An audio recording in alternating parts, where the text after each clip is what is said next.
Mi nombre es José Borrás, soy ex religioso de las escuelas pías en la ciudad de Albacete. Conocedor de que unos protestantes estaban distribuyendo propaganda en mi parroquia, decidí refutar sus doctrinas con el estudio del Nuevo Testamento. Un año después, yo dejé la Iglesia Católica para seguir al Señor, como Él enseña en el Nuevo Testamento. Me llamo Rocío Pestaña Segovia. Nací en Madrid, España. Durante 9 años viví como monja en el Monasterio del Sagrado Corazón de Jesús de Religiosas Clarisas de Cantalapiedra, Salamanca. Recuerdo que teníamos en el centro del convento, en el claustro, un pozo en el cual me gustaba sentar, orar, hablar con el Señor y pedirle que me diera de esa agua espiritual de la cual él habló a la mujer samaritana y le decía, dame de beber, dame de beber. Yo trataba de buscar ese agua por mí misma, por medio de prácticas religiosas, el cumplimiento de los sacramentos, de todas las ordenanzas de la Iglesia Católica y del convento, pero no me sentía satisfecha. No llenaba mi sed. Finalmente tuve que salir del convento y después de 7 años encontré la salvación y el perdón de mis pecados en Cristo Jesús, fuente de aguas vivas. Yo soy Miguel Carvajal Díaz. Yo estudié en este convento por varios años para prepararme para ser sacerdote franciscano. Tenía grandes inquietudes, una necesidad muy grande de buscar a Dios, de tener una respuesta sobre los dogmas, pero no la encontraba. Pero gracias a Dios que había alguien que me hablara del Evangelio y yo finalmente le recibí al Señor Jesucristo como mi Salvador personal. Salí de aquí y ahora estoy predicando el Evangelio del Señor Jesucristo. Mi nombre es María del Pilar Solís Díaz. Este fue mi hogar por muchos años, en especial 19 años que pertenecía a la Congregación de Hijas de María Inmaculada de Guadalupe. Entré a la vida religiosa queriendo conocer y servir al Señor de tiempo completo. El año en que hice mis votos perpetuos empecé a estar enferma de ataques epilépticos. Recurrí a muchos médicos y también hice oración a los santos y a la Virgen de Guadalupe, pero sin ningún resultado. No recibí la salud. Salí de la vida religiosa, enferma, y un amigo mío me recomendó ir a una comunidad cristiana. Allí escuché por primera vez que solo en Jesucristo tenemos la salvación, que solo en Él tenemos la sanidad. El problema con las imágenes es que la gente, especialmente el pueblo y la gente sencilla, acude a las imágenes y ora a ellas y cree que ellas les van a conceder las cosas que ellos le piden. Y eso va en contra de lo que enseña la palabra de Dios. Éxodo 20, 3 y 4 en la Biblia Católica dicen: No tendrás otro Dios que a mí, no te harás esculturas ni imagen alguna de lo que hay en lo alto de los cielos, ni de lo que hay abajo sobre la tierra, ni de lo que hay en las aguas debajo de la tierra. La Iglesia Católica tiene su propia lógica acerca de ese mandamiento, y así ella se permite el lujo de esconder ese segundo mandamiento: no te harás imagen, como una coletilla al final del primero, en vez de ponerlo en su lugar como el segundo mandamiento. Miguel Ángel Tiscar fue ordenado sacerdote en la Catedral de Toledo, España. ¿Y por qué han omitido el segundo mandamiento? Y a través de peregrinaciones y de santuarios y de vírgenes y de santos y de imágenes tratan de camuflar la cosa del dinero.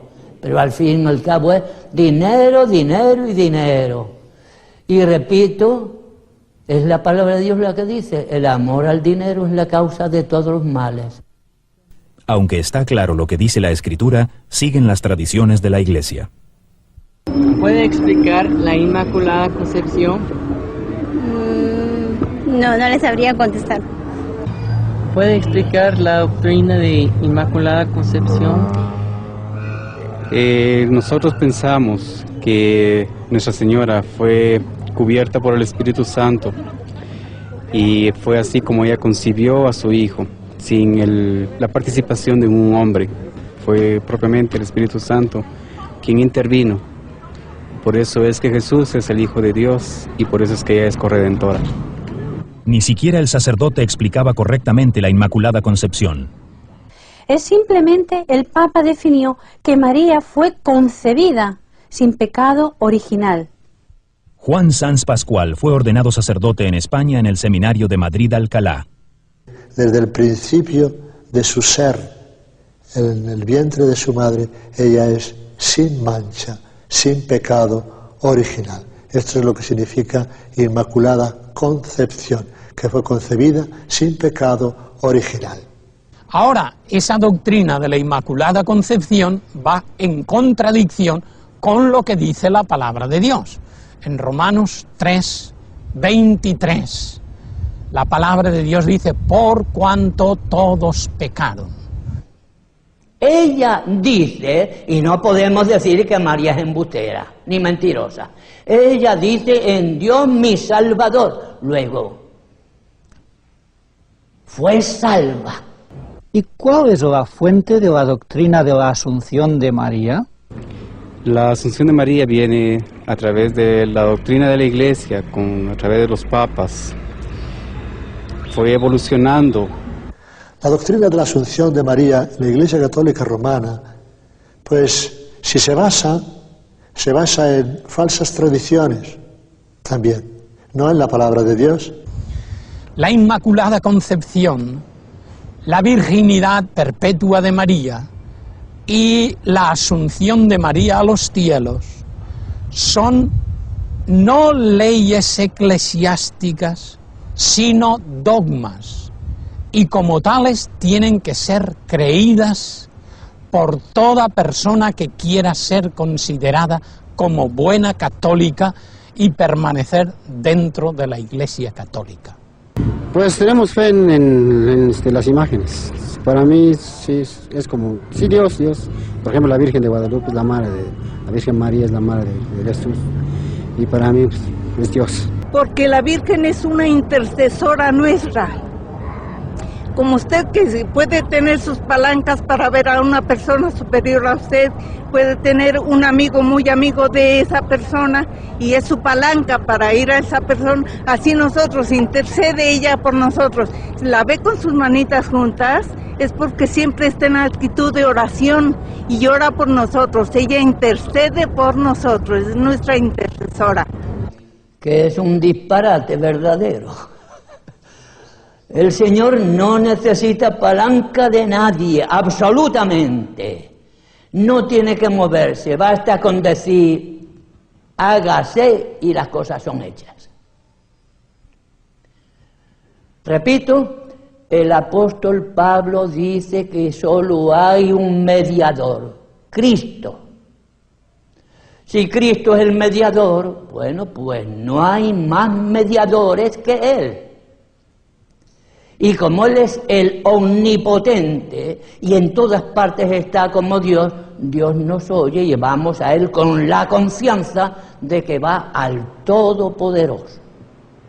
Ese es el gran error del marianismo o de la doctrina de María, que se pone a María, la Madre de Jesús, en el mismo lugar que a Jesucristo.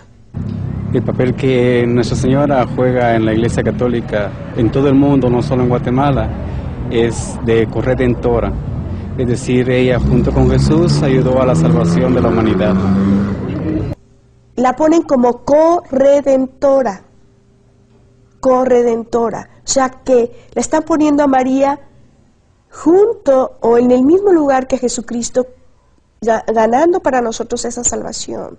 Ese es el gran error. María es un modelo para las personas en cuanto a su obediencia y su humildad, pero nada más.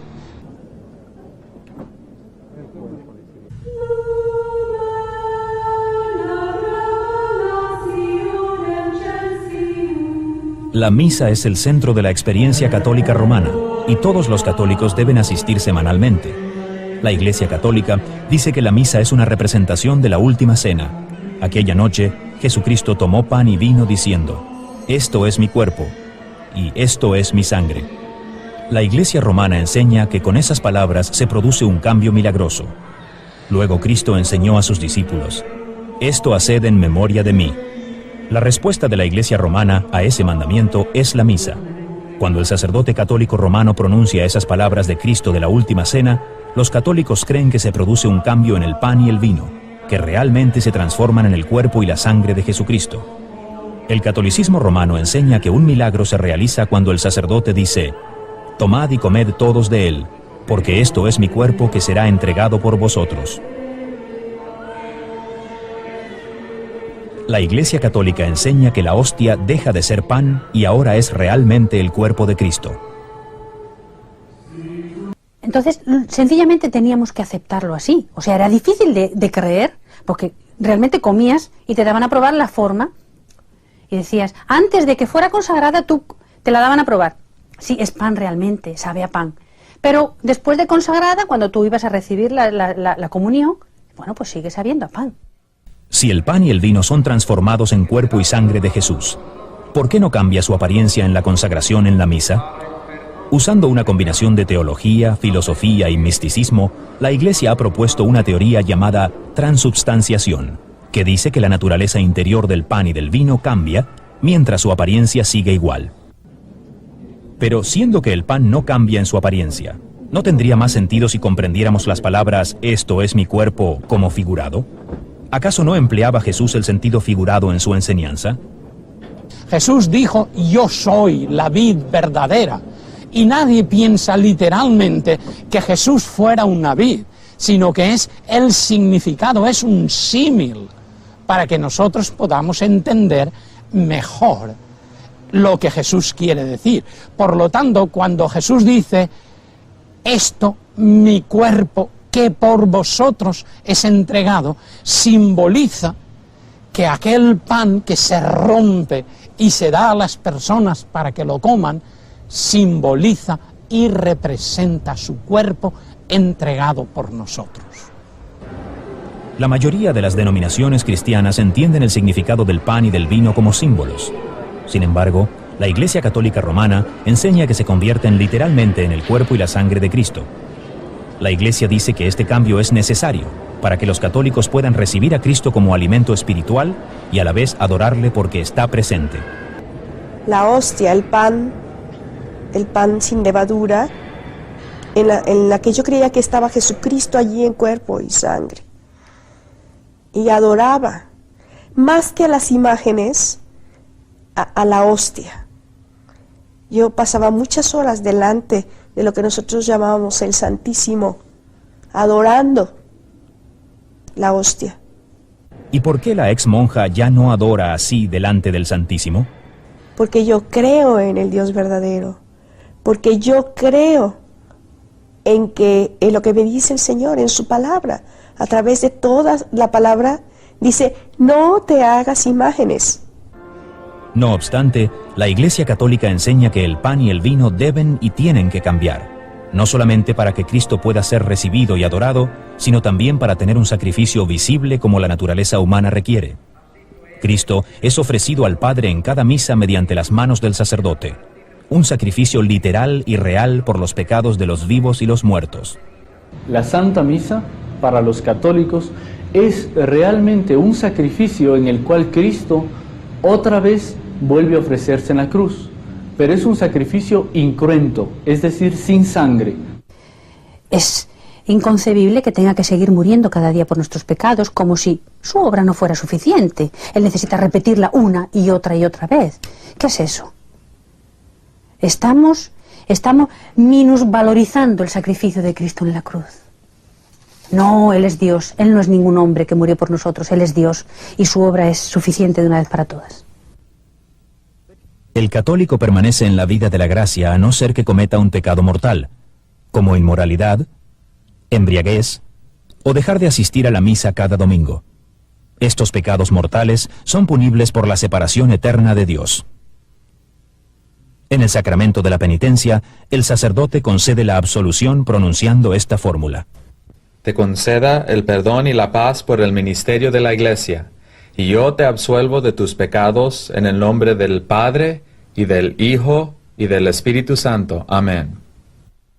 Por el sacramento del orden, el sacerdote recibe el poder para absolver los pecados y celebrar la misa. Los últimos sacramentos preparan el alma para el paso a la muerte. La familia llama al sacerdote para que administre la confesión, la extremaunción y la Santa Comunión. La condición del alma en el momento de la muerte determinará el destino eterno del católico. Los que mueran fuera de la gracia pasarán la eternidad en el infierno. Aunque aquellos que mueran en estado de gracia irán al cielo, la mayor parte han de sufrir primero en el purgatorio. Allí, la persona paga por sus anteriores pecados confesados y por pecados veniales no confesados.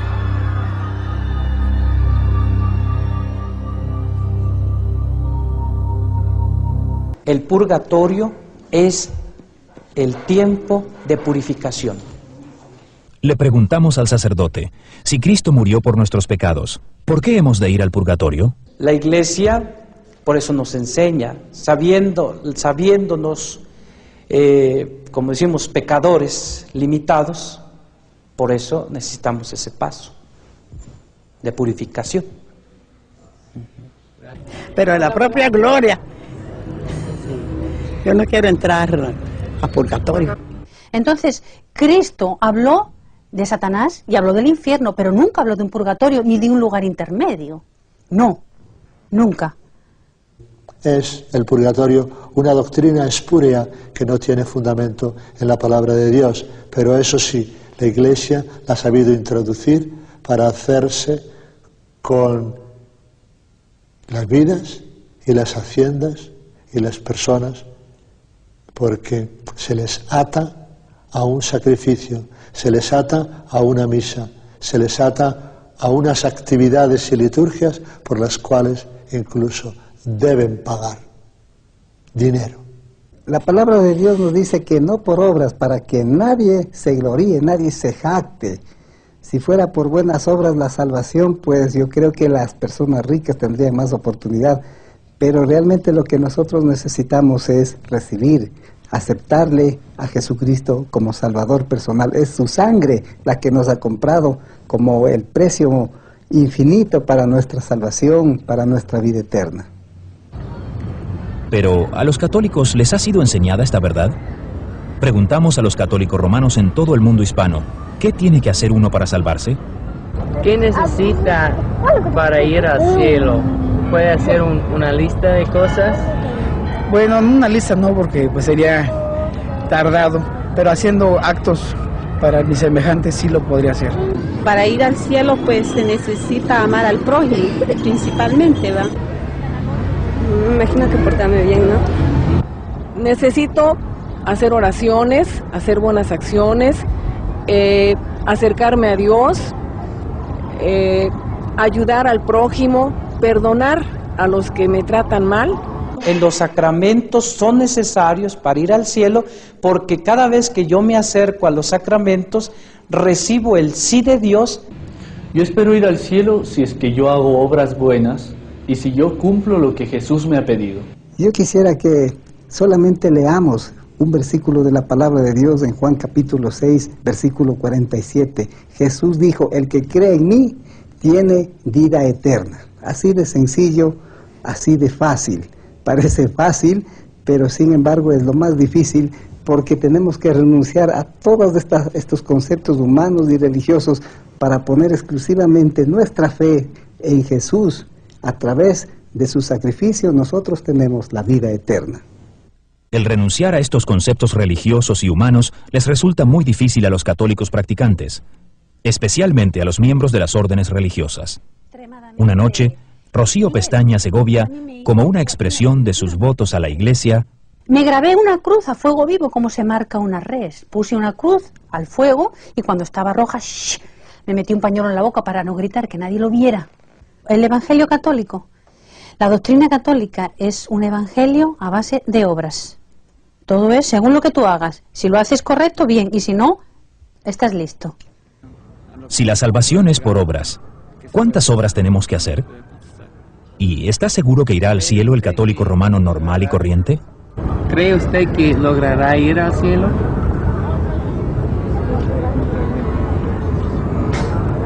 No, pues no sé. Eso ya es cosa que decide Dios. ¿Usted? Yo creo que pues nadie sabe, ¿no? Todos esperamos a lo que nos toque y ya, hasta ahí. Miguel Carvajal recuerda cómo procuraba obtener la salvación cuando todavía pertenecía a los franciscanos. Dentro de la Iglesia Católica, especialmente la orden franciscana, que es una orden muy mística, se hacía toda clase de sacrificios. 3 veces a la semana, lunes, miércoles y viernes, en este templo muy grande, cerradas las puertas ya en la noche, nos desvestíamos y nos dábamos con unas cadenas de 5 puntas de acero que se llamaban disciplinas, y con esto nos pegábamos hasta terminar todo el Salmo 51, en la Biblia Católica es el Salmo 50, Miserere mei Deus secundum maniam misericordiam tuam. La carga del pecado, esa ha sido puesta sobre los hombros, sobre la cruz de Cristo, y Cristo satisfizo ya de una vez por todas por todos nuestros pecados. Tanto la culpa como la pena fueron satisfechas una vez por todas por Cristo nuestro Salvador. Las doctrinas no salvan a nadie. Quien salva es el Salvador. Y el Salvador lo ha hecho todo tan sencillo. El que viene a mí yo no lo echo fuera, dice. Pues vamos al Señor. El que cree en mí ya ha pasado de muerte a vida, pues vamos a creer en Él. Efesios 2, del 8 al 9, dice lo mismo, porque por gracia sois salvos, por medio de la fe, y esto no de vosotros, pues es don de Dios, no por obras para que nadie se gloríe. Luego, si es por fe y si es por don de Dios, no es por obras. Y si es por obras como pretenden en la Iglesia Católica, a base de cumplir los sacramentos y otras cosas, entonces no es por Cristo. Pero qué importante sería que un católico lograra comprender solamente esta pequeña frase: Jesús murió por nuestros pecados. Y si acepta esta verdad, si transfiere sus pecados a Jesucristo y cree de todo corazón que Jesús evidentemente llevó nuestros pecados, pues entonces nuestra vida estaría libre de esos pecados. Las Escrituras son claras, pero los errores persisten. El sacrificio de la misa continúa celebrándose, a pesar de las últimas palabras de Cristo en la cruz: consumado es. Las estatuas son tratadas como cosas sagradas, aunque los 10 mandamientos prohíben tanto el hacerlas como el inclinarse ante ellas y rendirles culto. María es proclamada como mediadora de toda gracia, a pesar de que el Nuevo Testamento enseña que solamente hay un mediador entre Dios y los hombres, Jesucristo hombre. Y al pueblo se le enseña que tiene que hacer obras para salvarse, aunque las Escrituras dicen claramente que la salvación es por la gracia, por la fe, y eso no de vosotros, es don de Dios. Muchos católicos modernos han escogido ignorar ciertas doctrinas de la Iglesia romana porque las consideran desfasadas, pasadas de moda. Un error bastante común que existe hoy es la idea de que el Vaticano II cambió muchos de esos dogmas. El Segundo Concilio Vaticano, que se inició en el año 1962, tenía como finalidad modernizar a la Iglesia Católica, pero modernizar en la forma exterior, en la forma simplemente en la presentación, diríamos, pero no en el fondo. Varias veces la Iglesia Católica ha hecho hincapié, ¿no? Y Ecclesia semper idem. La Iglesia siempre es la misma, siempre es igual y no puede cambiar. La creencia de que la naturaleza del pan cambia en la misa no fue añadida como dogma hasta el Concilio de Letrán en 1215, cuando por primera vez la Iglesia romana oficializó la teoría de la transubstanciación. El purgatorio fue declarado dogma en 1274, la Inmaculada Concepción en 1854, la infalibilidad papal en 1870, la Asunción de María en 1950.